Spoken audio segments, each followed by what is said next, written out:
વ્રત કે ઉપવાસમાં ખાઈ શકાય તેવા કુરકુરા શક્કરિયાના ફરાળી વડા બનાવીશું. તો 1 કપ જેટલો મોરૈયો મિક્સિંગ જારમાં ઉમેરી દરદરો પાવડર રેડી કરી લઈશું.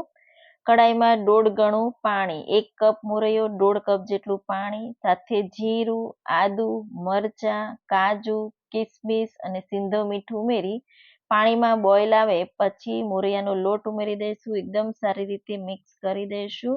મિક્સ થઈ જાય એટલે 1 ટીસ્પૂન જેટલું તેલ ઉમેરી એકદમ સારી રીતે મિક્સ કરી ઢાંકીને 5 મિનિટ માટે સ્લો ગેસની ફ્લેમ પર થવા દઈશું.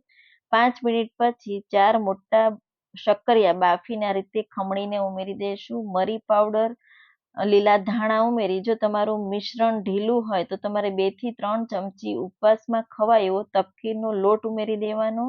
આ રીતે વડા તપકીરના લોટમાં કોટ કરી દઈશું અને ગરમ તેલમાં ઉમેરી બ્રાઉન જેવા થાય ત્યાં સુધી ફ્રાય કરી લઈશું. તો ગરમા ગરમ વડા ફરાળી ગ્રીન ચટણી સાથે સર્વ કરો, બધાને બહુ જ ભાવશે.